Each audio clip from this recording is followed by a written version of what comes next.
licenses, so I had to go to.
I'll call this meeting to order.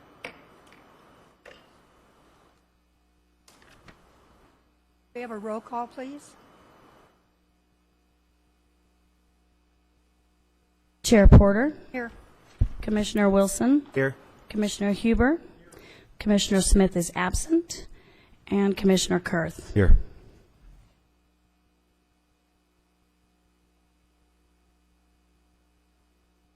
Our first items are the invocation and pledge of allegiance. I will deliver the invocation, and Commissioner Wilson will lead us in the pledge of allegiance.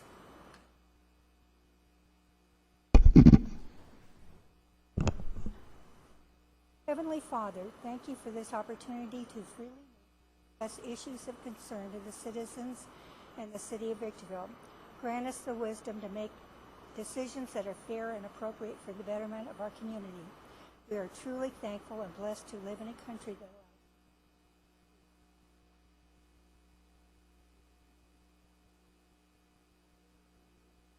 Flag of the United States of America.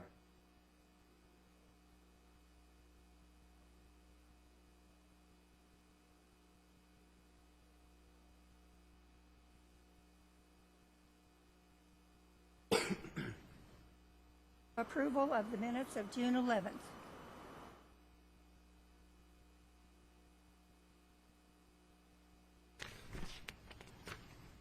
I'll go ahead and make a motion to approve the minutes of June 11th. Second.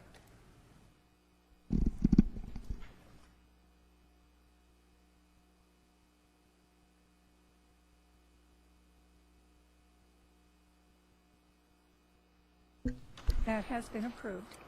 It's been approved with the absence of Commissioner Smith.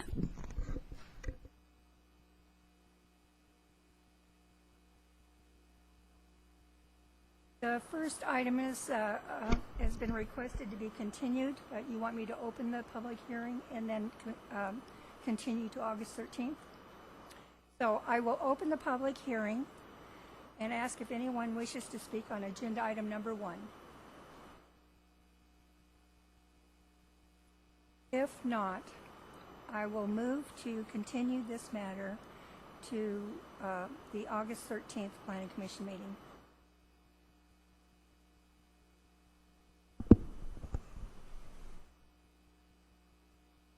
I'll second that.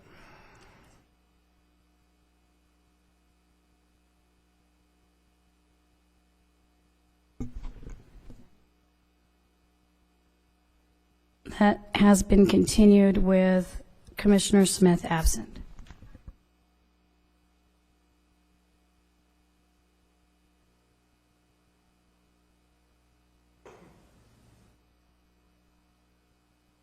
Agenda item number 2. Thank you, Madam Chair, fellow commissioners. Item number 2 is case PLN 14-00014. It is a site plan and conditional use permit to allow for the construction of a laboratory building at an existing regional wastewater reclamation plant located at 20111 Shea Road. The Victor Valley Wastewater Reclamation Authority is requesting to expand its current treatment facility to include a 12,000 square foot pre-engineered laboratory building on the authority's 300-acre property. The new building will be constructed adjacent to the current operations and maintenance building and house a state-of-the-art laboratory, administrative operations, and a facility for board meetings. The project has been conditioned accordingly to Title 16 Development Code standards. The project meets all of those as conditioned, and staff supports as currently stated. We're available if you have any questions.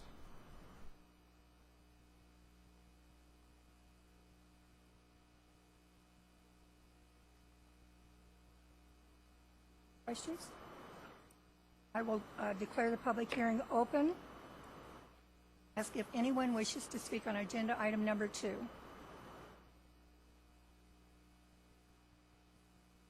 If not, if no one wishes to speak, I will close the public hearing. I'll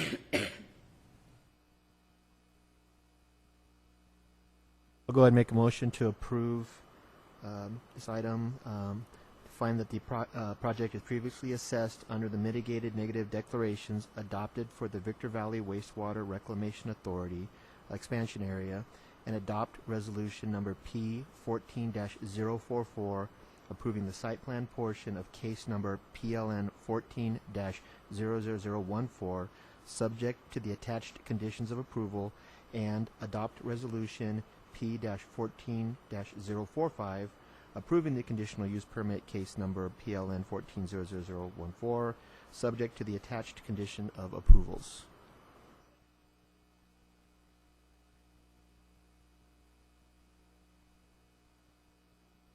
That has been approved with Commissioner Smith absent.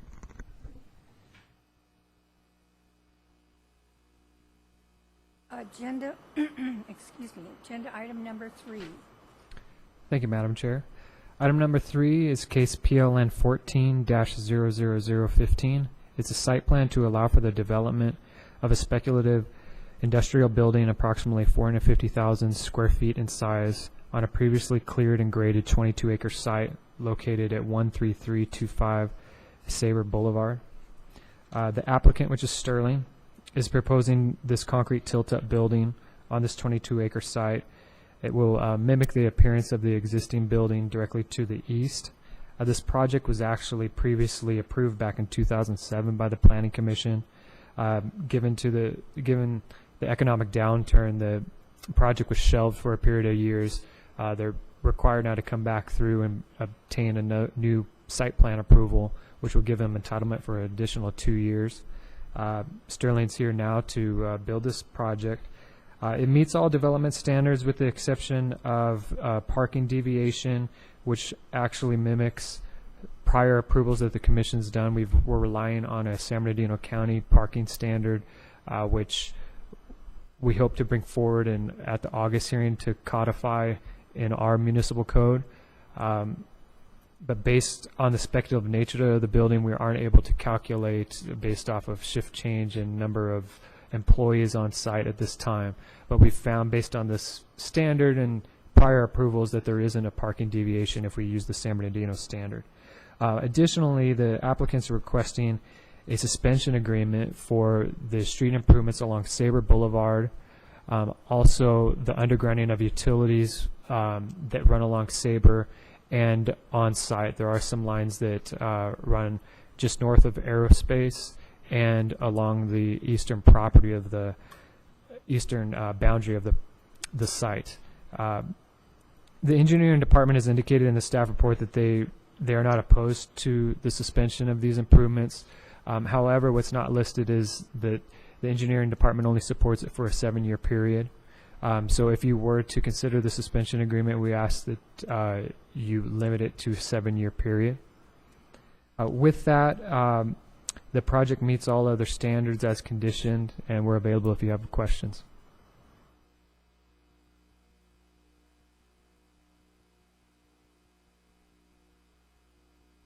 And I will declare the public hearing open and ask if anyone wishes to speak. Mr. Josh Cox.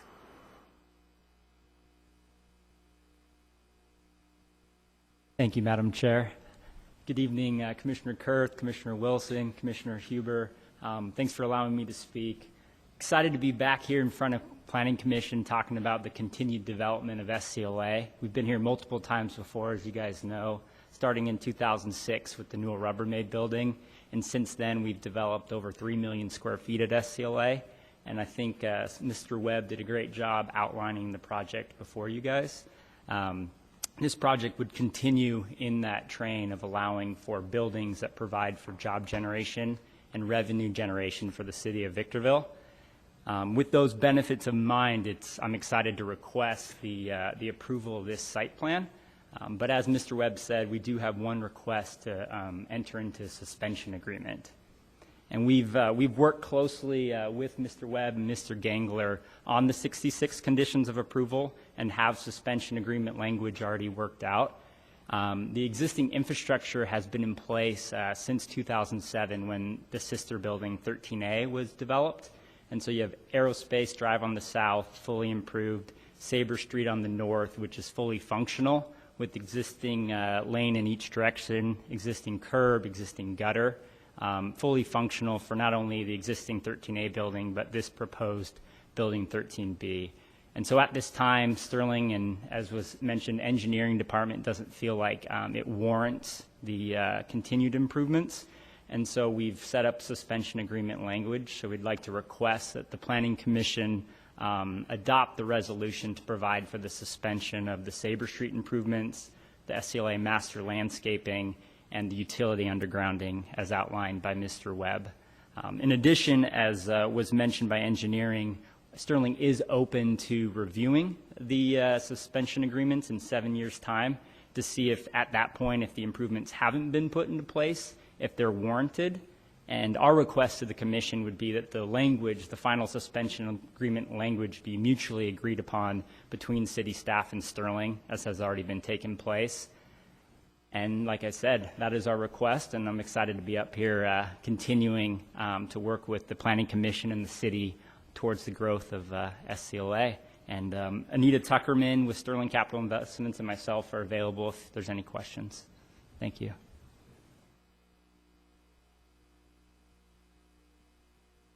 Anyone else wishing to speak to agenda item number 3? And I will close this public hearing. I have a question.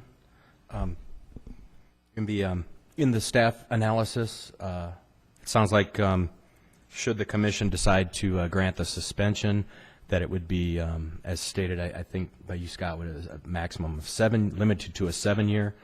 And Mr. Cox just said that they want to actually leave that language open for interpretation within the suspension agreement.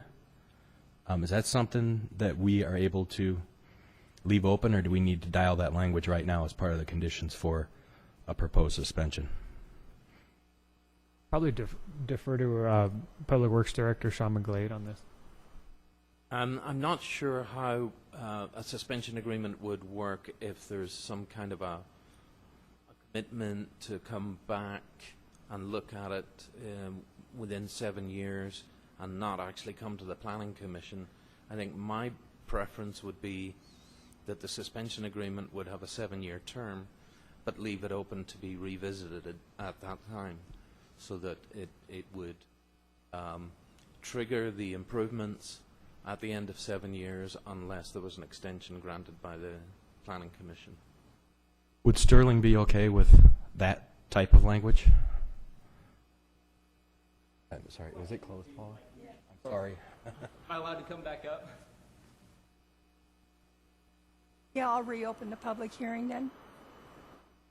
There is a mechanism, Sean, I don't know as well how it would work, but if there's a mechanism to leave it open that we wouldn't necessarily have to come back to Planning Commission, that it could be revisited in 7 years, and if city staff in Sterling decided that it wasn't warranted in 7 years, that the suspension agreement would live on, so it wouldn't die after 7 years. So if there's a way to just insert language that the suspension would be revisited in 7 years, and we could work that out outside of Planning Commission, that would be our request.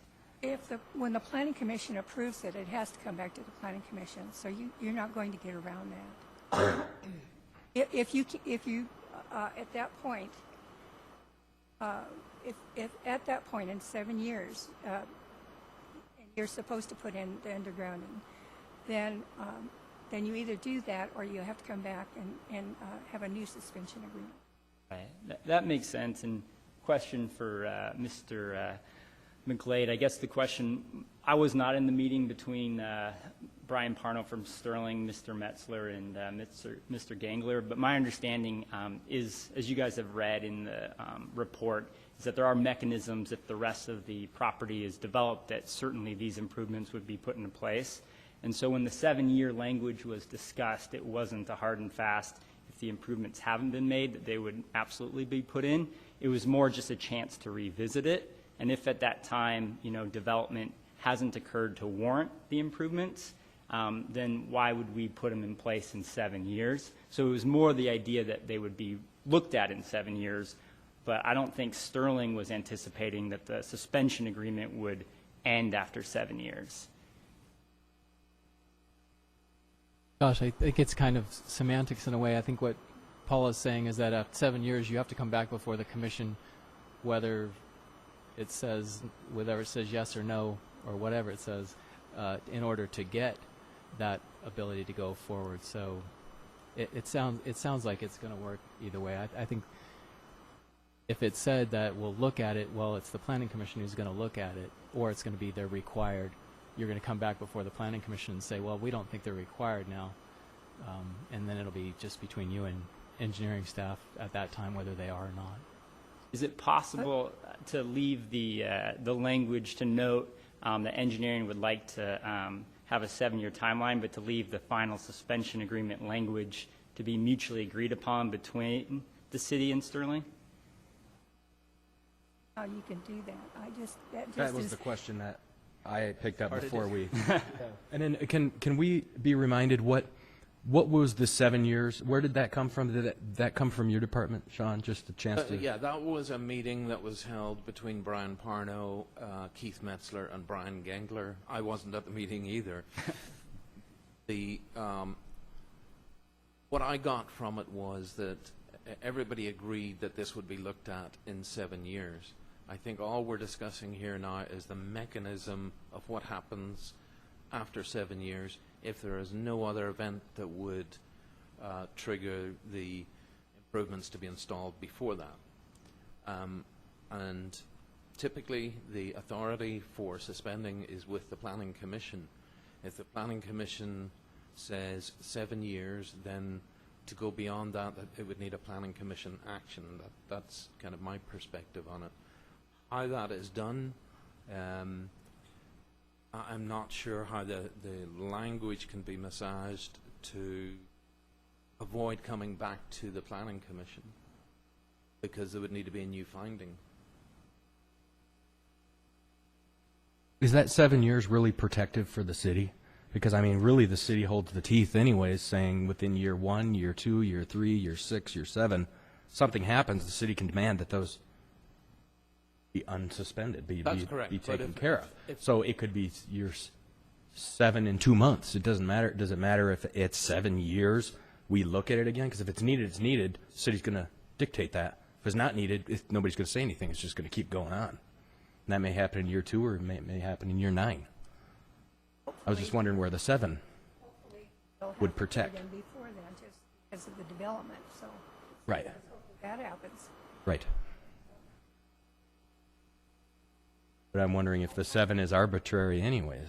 I'm thinking that the reason why they asked for the 7 years was so that it just wouldn't go on and on and on. It doesn't hurt them to have. Right. Okay.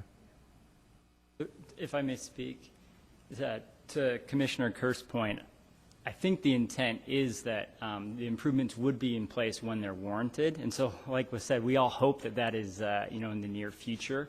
But if it's not, the 7 years wasn't a magic number. I think it was just a mechanism to make sure that Sterling and city staff came back to the table and just talked about it, behind closed doors. It wasn't a hard and fast, this road needs to be put in 7 years, because let's just say worst case scenario, there's no future development.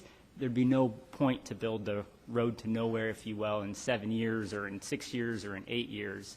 The whole point of the suspension agreement is just to hold off the improvements until they're necessary. Hopefully they're necessary in a year from now or sooner.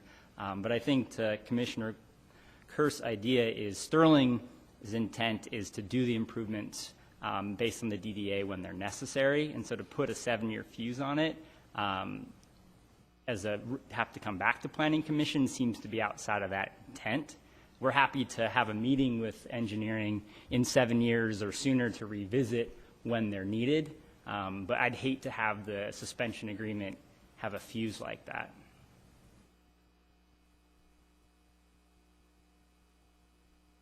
I can get around that.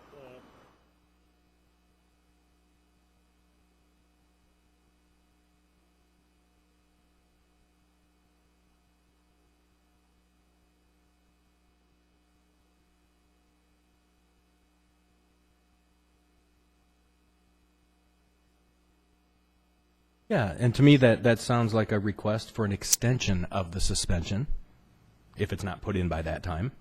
And if there's no need for it, I don't see why extension would not be granted. If it is needed exactly at that time, the extension probably wouldn't be granted. But I don't feel comfortable if we were to grant a suspension and then giving a time limit that is open-ended beyond tonight's meeting to be decided between parties at a later date. That's kind of tough to... Well, it sounds like I agree. Maybe it's a bit of semantics. But yeah, if we can put in the language the idea that it would be review an extension after 7 years, so that the idea would be already set tonight that the suspension agreement could carry on, and if the improvements weren't warranted, would carry on beyond 7 years. So if we can mention that in the minutes, Sterling wants to work with the commission, with the city to continue growth at SCLA. So I think we would be open to that if there's a way to include that in the minutes. I don't see why we couldn't add that a statement after the requirement for 7 years. It ends at 7 years. However, the applicant has the ability to come back and request a further suspension from the commission. An extension of the suspension? Extension of the suspension. Any other questions? Thank you. Anyone else wish to speak to this item? I'll close the public hearing again.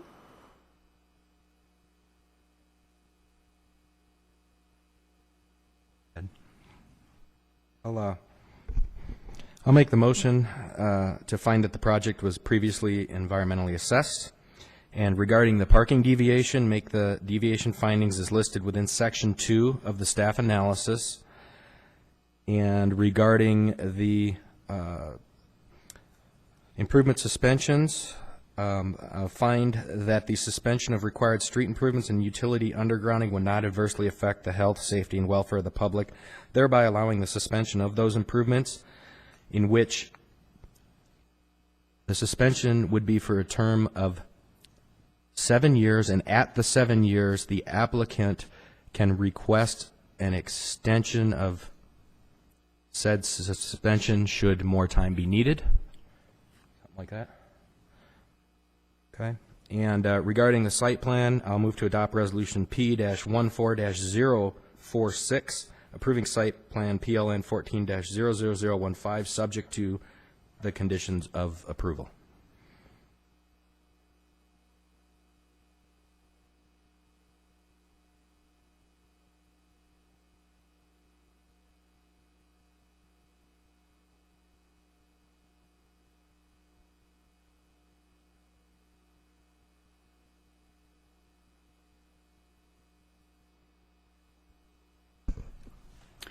That has been approved with Commissioner Smith absent. Agenda item number 4 is case PLN 14-16. It encompasses a site plan and a conditional use permit to allow for the construction of a new wireless communication facility in the form of a clock tower 52 feet in height. It's being requested by AT&T Mobility, and it's being located at Mesa Linda Middle School, which is at the corner of Mesa Linda and La Mesa. The request is that the clock tower is 52 feet in height. It will encompass the panels inside the building and also the equipment that is usually located in a separate enclosed structure that will be located inside of the structure at the base of the building. They're proposing landscaping around the base of the building as well. The location is behind the middle school, and it's across from residential, divided by a drainage ditch. The design of the structure is compatible with the neighboring residences in terms of the structure, the roofing tiles, and the colors, and therefore staff has conditioned it for your approval.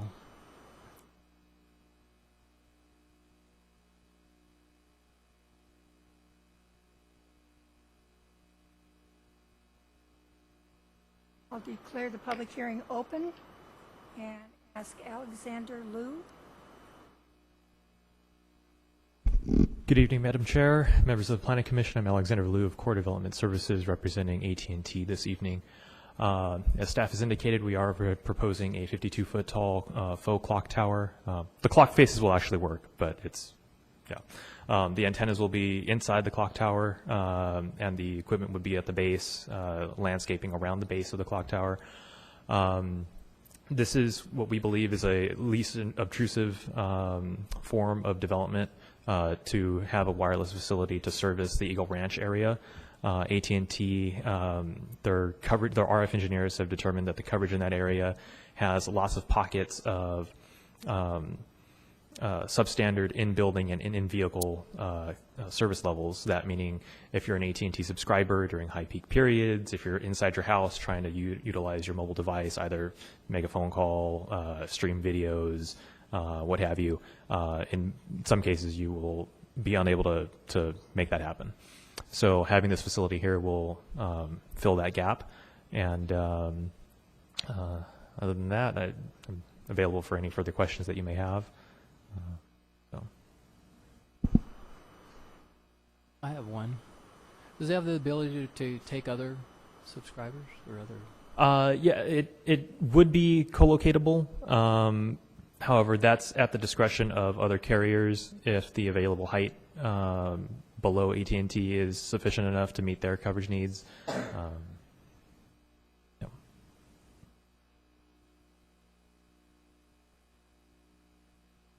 Very much. Thank you. Anyone else wish to speak to this matter? Sorry, what is your name? On 13030 Banning Street, which is directly behind Mesa Linda Middle School. I have a couple of questions. Why the location of a clock tower directly behind the middle school instead of on a street where it can be viewed necessarily by traffic? Is it because of power supply and so forth? My other question is if you can refer to the slide that was the color slide before this that I can make a comment on. Directly to the north in the Mesa Linda Park, there is about a 60-foot light pole that currently has cell tower components on it currently. Was that considered being used prior to this project here? I don't see why one of the existing light poles, there are approximately 8 of them on the park there that could easily be used for this project instead of a light tower that's going to be obtrusive to the residents that have backyards directly in front of them now or behind them that will now view this at Mesa Linda Middle School. So those are some of the questions that I have. The next thing is who's going to maintain the clock itself? I've seen clock towers before that die and they're never maintained. Is this going to make a sound? Is it going to chime? What's going to happen here? There's provisions for that they must maintain it. Okay. In the conditions. Okay. Was there consideration though of using the existing cell tower that's there at the park, which is less than, I would say, 50 yards away from the current proposed one? Do you know? Yeah, so early on, staff did recommend to AT&T to look at other sites in the area. We did identify the park as a site. Obviously, there's already facilities there. Unfortunately, due to the site being encumbered by a bond, that the city can't actually modify or add additional leases to the property at this time. So AT&T is electing to go with this location to fill the current need in the area. Thank you. Anyone else wish to speak to this matter? I'll declare the public hearing closed.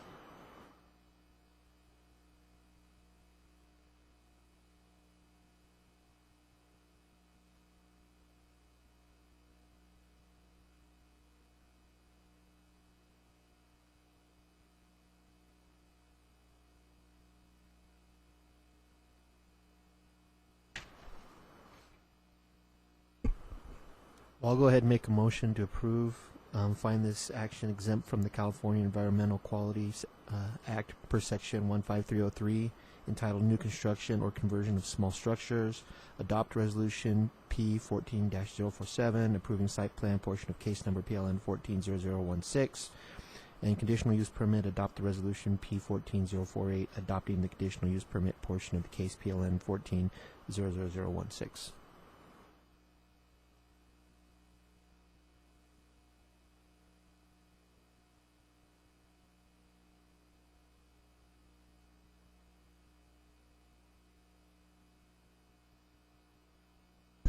That has been approved with Commissioner Smith absent.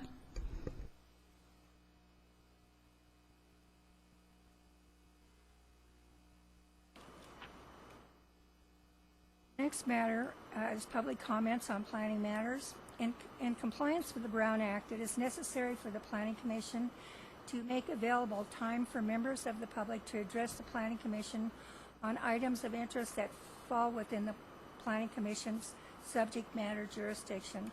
Please limit the length of your comments to 3 minutes. I have a card from Cheryl Montanez.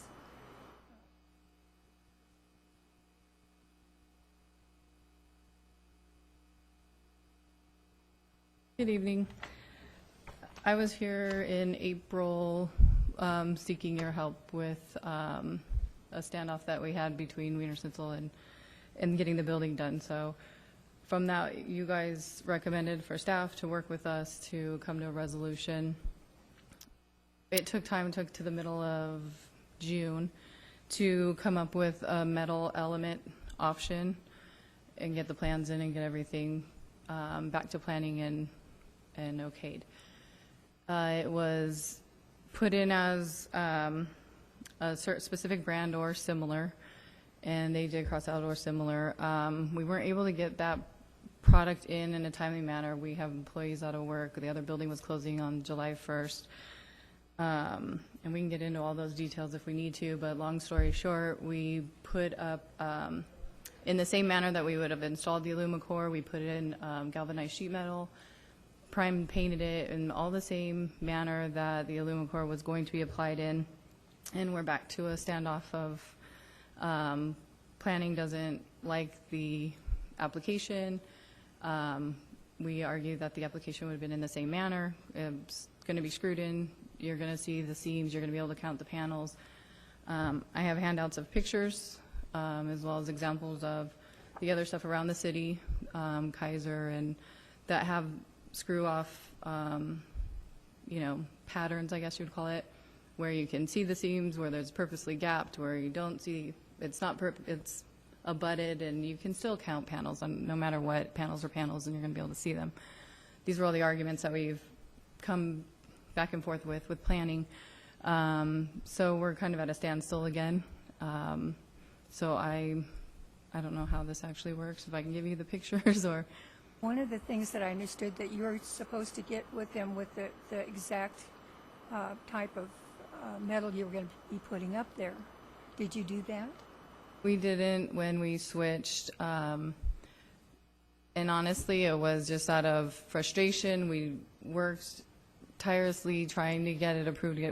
I've not felt that they were working with us. It's been a headbutting match to get something approved, I've been told that I'm lying about about Wiener Schnitzel not knowing. Chris still feels that it's all a lie. I brought Wiener Schnitzel here. And I mean, there's a lot of background. So did I do it perfect? No, I didn't go back and change it. As soon as they saw the change, they said no.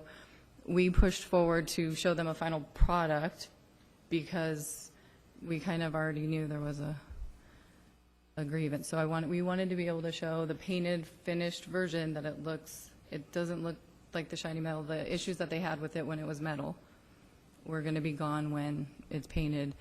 So that's kind of, yeah, I'm not denying that I didn't go back but it was a no before. It would have been a no before, after, during, and that's kind of where we are. I thought, hopefully, once they saw it, and Scott came out, he did see it. He said it looked a lot way better than what he thought it would look like. The fire marshal or whatever, the fire person that comes out and signs us off, I just saw him in the hall, and he was like, "Oh, please tell me you're done." And I said, "No, we're coming here." And he was like, "Really? It looks great." So it's a matter of opinion. They think it looks awful. We think it looks great. Different people. I don't know if you guys had a chance to go by it, look at it. I know Scott informed me that he kind of reached out to you guys to go do that. Bottom line is, whether that's an Alumicore product or sheet metal or Alucobond or any of the other metal products, the screw pattern would alter a little bit. On any of those others, they would be abutted, but it would be double screws and probably down the middle, so it'd be a more busy screw pattern. With the heavier metal, we were able to just do the seam, overlap it, do the seams, so it minimized the look of the screw. And it was purposeful, and they're very, it's all sectioned out with purpose. So now it just becomes down to a look. And I can promise you, if I go put Alumicore over the top of it, it's going to look exactly the same whether I paint aluminum or corrugated metal, or not corrugated, but galvanized metal, whatever metal that we paint, it's still going to look like painted metal regardless of what's down there. And the installation is going to be the exact same. The thing that will change is the screw pattern. It will be a busier screw pattern if we redo it.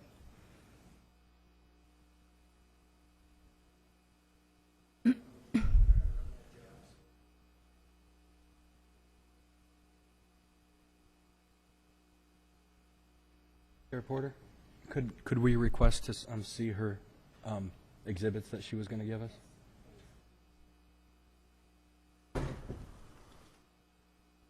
Thank you.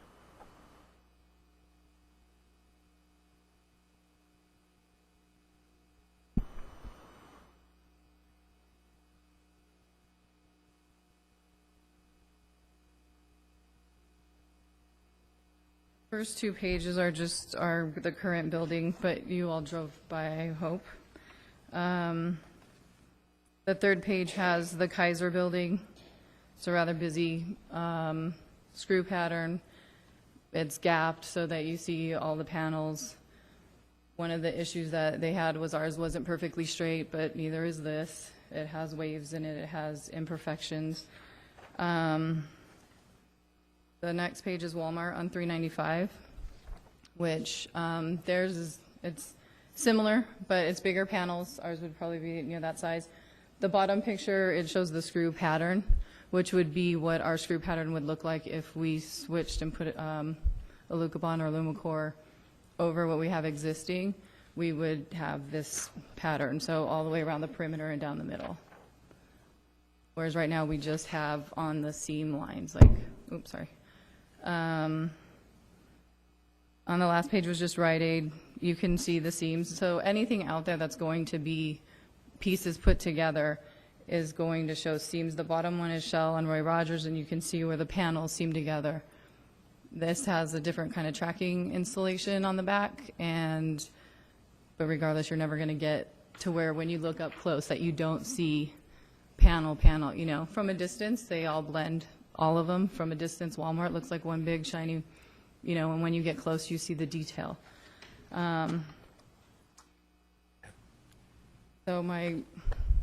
If what is there now was a Alumicore product screwed a little bit differently, would look exactly the same, other than the screw pattern. and that would be okay. It's standard in construction that, and I did put or similar on there because I'm running against the clock. I now have a closed building on 7th Street. I have employees out of work, a mortgage being made on a building that's not operating. So that extra 2 months that it took to come back here to get staff to work with me versus we could have back in March worked it all out, and I would have had extra time and more time to do things in the proper manners and be able to go back and get opinions and different things like that, and it would have been a lot easier. But we wasted a month and a half to come back to you for you to say work with her. We went back, and I don't feel like they were too happy to have to work with us, so that took a lot of extra effort to convince to get to this. And in the end, the discussion I had Wiener Schnitzel representative there, Scott and Chris and it was a metal element. They offered us a Luca Bond and Alumacor, and I worked with both of those people trying to get people out here. It's a specialized product, so getting installers, they're not local up here. The local guys wouldn't install it because lack of familiarity with it and timing on getting it. By the time I actually got approval on the plans and everything, I was within 2 weeks of shutting down the old building.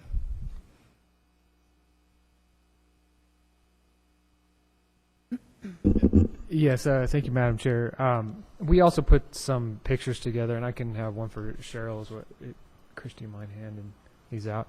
But Chris had an extra one there.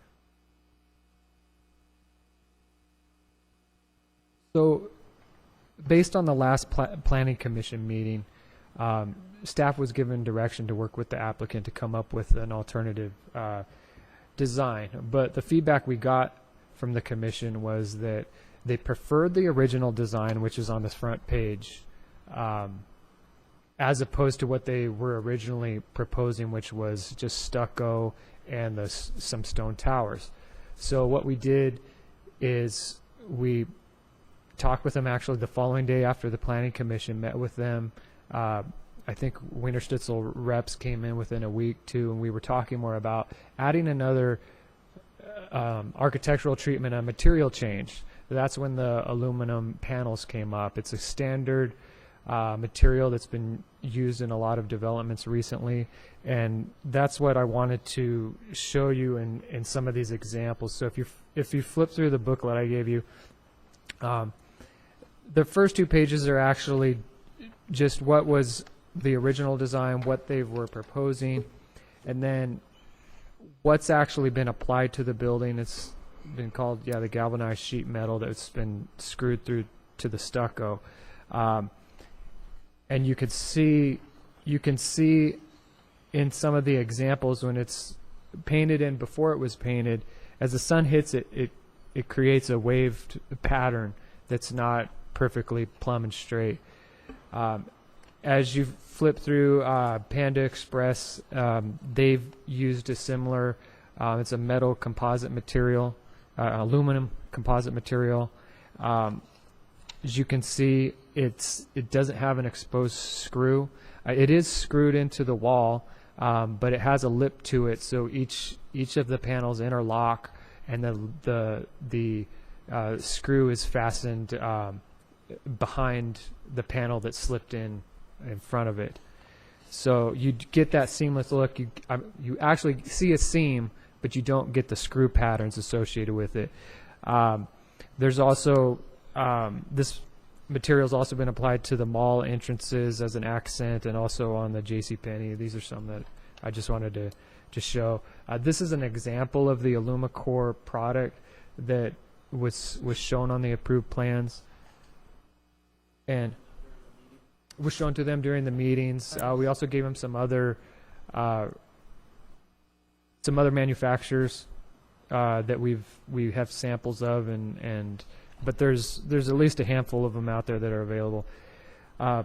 Cheryl presented some other buildings within the city that have similar materials. The Kaiser building, which is a screw-on, is actually a fiber composite board. It's actually not aluminum, and that may have been something that could have been suitable if we discussed that.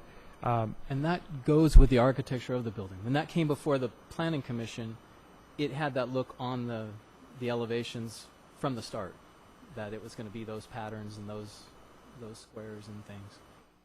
And then the Walmart material, even though it looks like an aluminum panel, is actually a plastic that's bolted on a tracking system. So it's comparable in price to the aluminum. But those are products that are out there. They're actually obviously not the galvanized sheet metal that was put up as an alternative to what was on the approved plans. But we want the Commission's feedback. It's unfortunate that we're here at an impasse.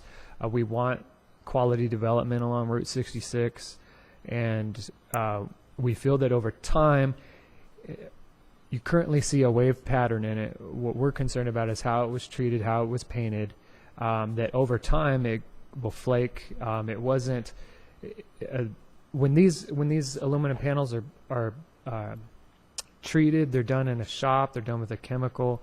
They're baked on in some cases. This was done out in the field to galvanized sheet metal that was screwed in. So we're concerned over the longevity of this, what it's going to look like 20 years from now.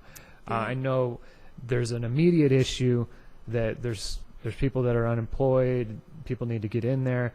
But over the long haul, we want to get your feedback. Is this something that we can live with over the long haul? And that's why we want your feedback. Why you didn't go back if you were substituting the different kinds? Might have been a problem. Why did you substitute something and not go back to them with the sample?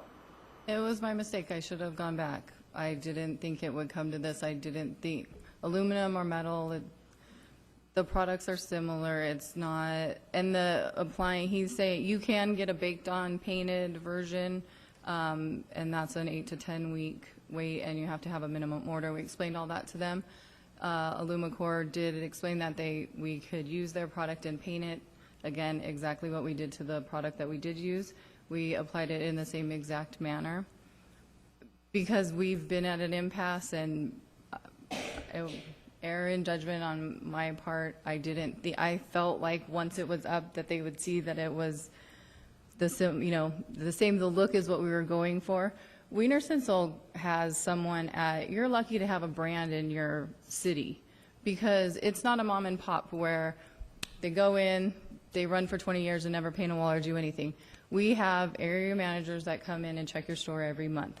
They check they do annual restaurant reviews and give you items that you need to maintain and fix in your store. We only have our franchise agreements on a 10-year, and in 10 years, we'll be remodeling because they'll be on to a new look inside or outside or whatever, to where we have to keep it up and maintenance. And we're a brand, we're not looking to have something that's going to flake off and peel in 2 years and look like trash. We're not trying to provide a subpar product. Trying to get a building open. I'm trying to get it. We have not been able to work efficiently together thus far. I mean, I just think there's an understanding that Chris feels like I've lied. I did not go back and get permission. I didn't. You didn't from the start, though. Remember, we were here in May because the original look wasn't being followed. She took it upon herself to just completely change the elevations. I didn't completely change the elevations. We applied stucco over the... And rock to where there was no rock on the... We didn't have rock on there yet. You can see the difference in the We elevations. didn't apply the rock until it was approved with them. I had to go through Wiener Schnitzel. You should maybe close the public hearing or the public comment period or something. She had her 3 minutes, but that's up to you. So as you can see, that she did that, and we didn't stop the project. We stopped the project on the outside of the building. We let them keep going on the inside of the building. So we're not just shutting down the complete work site. We let them continue working. She started installing the sheet metal. We told them, no, stop. She continued to install it, like she said. Doing it without a permit. Exactly. She came in for the signage. We told her, no, we're not giving you a sign permit because the signs go over the sheet metal that maybe you're going to have to remove. Put the signs up without permits. So it's clearly, she says it's to show you how good it's going to look. Because we wanted to give them... I guess if they wanted to install the panels like Walmart or like the Kaiser building even, that would have been fine. It would have had that look. You do not install the aluminum panels by screwing a screw through them into the wall. We have details I do too. from aluminum manufacturers that show that they have system that you put a panel up, you put screws through, you put the next panel, and it covers the screws. They pushed a screw right through the sheet metal into the wall. It's the quality of the workmanship is what's the question here. Staff believes it should be replaced or covered over with the aluminum panels. Can I have a comment? This is the installation. This is Alumicore. These are the panels with the screws through the panel. And in talking with the company, the representative to sell it, it has that application to screw directly in, just like the panels at Kaiser and Walmart.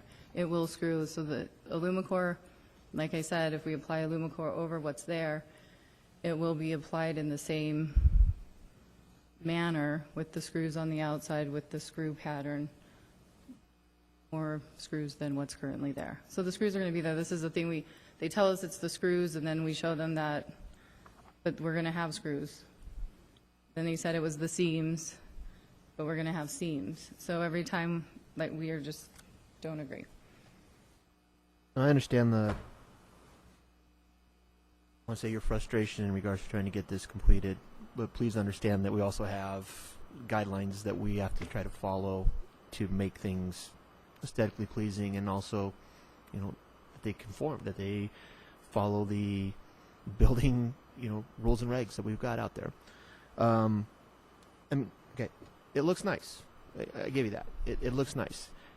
From the construction side of it, screwing straight into stucco generally will not be a good adhesion for a long period of time. There's shear panel behind the whole entire thing. Okay. And then my other concern would be on the prep of the material, prep of the metal, the priming, Acid the prep, washed, priming, and primed and paint. painted. And then the quality of the paint that was used, because those are all factors in longevity of the paint, sealing, because where your gaps are, I don't know if one picture is just flipped upside down, but it looks like the seams are overlapping.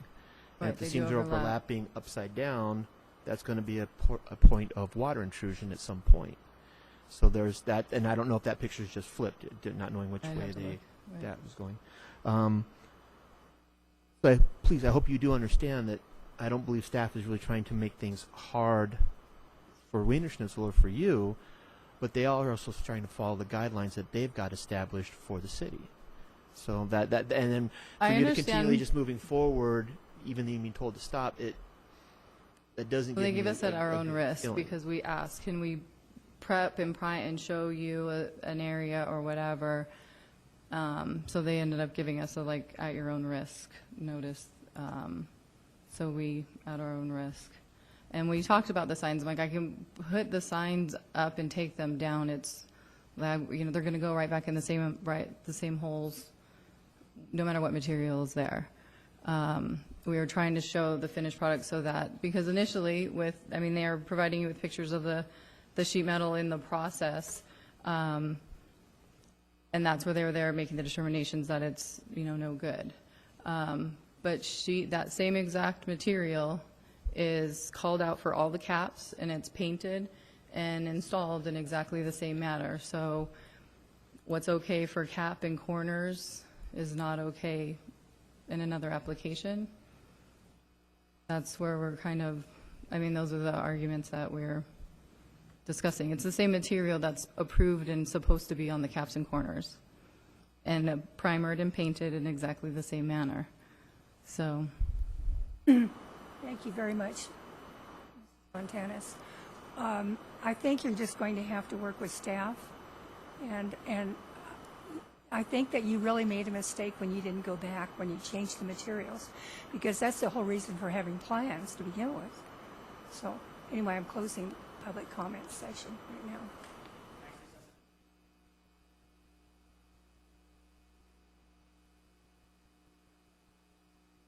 Yes. Wait, stop till you get up to the microphone, and then you have to state your name and address. Yeah, sure. My name is Jeffrey Gear, one of the general contractors that has worked on the job. I've spoken to Scott on a couple of different occasions, and I think you guys can agree with me when we say that we're kind of held up on the material rather than the look. And we talked to Scott about this and said, look, you know, it's about achieving the metal look that planning wanted, that the city wanted. I think we did that. I think you could see by the pictures that it does look good. Whether it be Alumicore or galvanized, it's about achieving that look. And as Cheryl said, if we took Alumicore sheets, they would be installed the exact same way, just with a different screw pattern. So if we go back and work with staff, and staff says, okay, put the Alumicore up, and we do that, again, it's going to look exactly the same, maybe with a different screw pattern. No differently. The way it was installed was correct. Everything is secured well. It's sealed. It's etched, acid washed to remove the zinc and the oil from the metal, primed, painted, and sealed. Thank you. Thank you very much.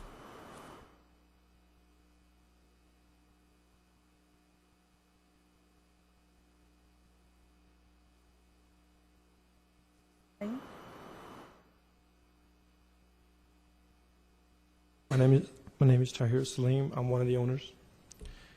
And I hear people going back and forth on this issue. And what I wanted to state was there's several things I think we're overlooking. One thing we're overlooking is this is a building, not a space shuttle that we're talking about, the screws and the detail that we are. I happen to be a chemical engineer who worked with City of LA for 10 years. And I've worked on much larger projects. And I felt, after talking to some members of the staff, that they wanted to make a point that something was done without their complete permission. And I sensed that in the meeting. And also, regarding the timing, about 2 months ago when we met here, or a month and a half or whatever, or when there was a planning commission meeting last time, about a month and a half, they did allow the building work to be done inside, but most of the work was already done. So the building sat there mostly with a very minimal amount of work being done for about a month and a half, and for about a month and a half we haven't done that much work. It usually takes about 90 days to build a restaurant. It's been 180 days. The costs have gone way over where they should have been. And in addition to that, not only do we have employees who are out of work, I know that we say we want jobs, but is that what we're really trying to do? And the look, this is one of the best looking buildings along the 7th Street. Also, if you look at it in comparison to the older Wiener Schnitzel building, it's a night and day difference. We have spent extra monies in certain areas, such as parking lot. This is one of the only places you will see parking lot with concrete, because we're thinking of longevity. I don't think you'll see concrete parking lot anywhere else. And that was done voluntarily, not as a requirement from the city. So our costs have gone overboard, partly from construction and partly for how long it's taking. You know, this is almost like having an agendized discussion, and we're not set up to be doing this for this length of time. So I suggest that you go back to staff and you go and you comply with what they're asking you to do. Okay. Thank you.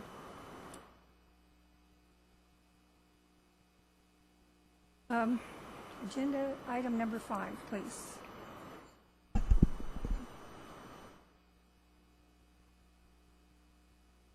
Want to grab Larry?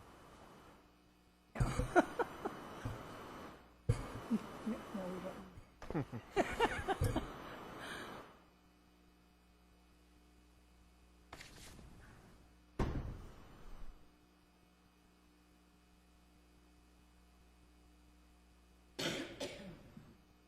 Huh?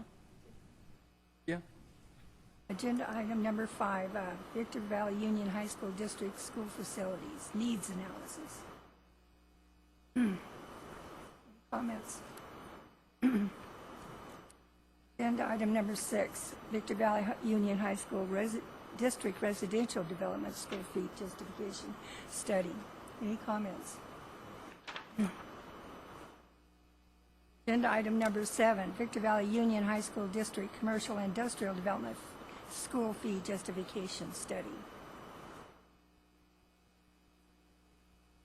Any comments?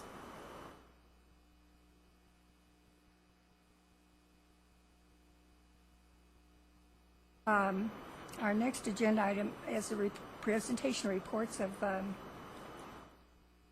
by planning commissioners.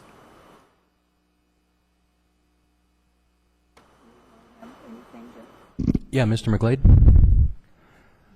I was driving down Hesperia Road the other day. It's pretty nice. What are the chances we can hire those same contractors to do the rest of the city? If we had the money, glad to do it, yeah. Well, I don't mean doing the whole city now, but when we do some streets, that sure is nice. It's about as close to perfect as you can get along there, I think. Yeah, that was, Sully Miller was the contractor, and they basically did it all at night and with appropriate traffic management plans. They'd had a complete train of equipment out there that ground it up and laid down the asphalt right behind it. Having the space and the lack of traffic to deal with. Yeah, sure is nice. Appreciate the comment. The only thing I've got is there's a light at Topaz and Bear Valley Road, and it's one that has the turn signal light fixture. That turn signal is very inconsistent. Sometimes the light itself will turn green. I can merge into the intersection because I live right near there, but I'll look up over my shoulder and the northbound light will be red. So, and then other times it'll have a turn signal. So I've seen a couple accidents almost happen because people will pull out, they'll wait and wait and wait, and then oncoming traffic will be sitting at the red light, and all of a sudden the light will turn green, because the oncoming traffic has been sitting at the corner for so long. Almost seen a couple. I think you're referring to what we term protected permissive. So sometimes it's protected by a left turn green arrow, is that correct? Right. That only happens when there are, I think, it depends on the intersection, but 2 or 3 cars in the left turn pocket. That is picked up by the sensors. That causes a left turn arrow to make sure it clears. But if somebody doesn't get through on the left turn arrow and it goes to permissive, Correct. driver's responsibility to yield to that traffic. But the southbound will have just out the turn signal, but the northbound will still have a red light with a car waiting at the corner. So the car that's waiting to turn will wait, but after waiting, 30 seconds, but in that time frame, all of a sudden the light will turn green. So it's inconsistent on the turn side of it, whereas you're facing a green light on one side and a red light on the other side. Because you can look over your shoulder, you can see that the light is still red, but yet, like I said, they've got the green light and they start going, but it'll go for 15 to 30 seconds. Yeah, so we can certainly check into it's just, make sure it's functioning properly, but that's what I'm wondering, because like I said, it's at times the green light works perfect and other times it's just not. It's inconsistent. I just hate for an accident to happen because somebody.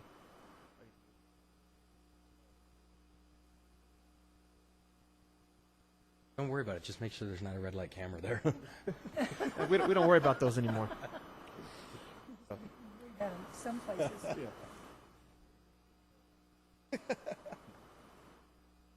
I don't have anything either, so this meeting is adjourned. Oh, this meeting is adjourned to July 22nd for a joint meeting with the City Council at 5 p.m. In Conference Room D.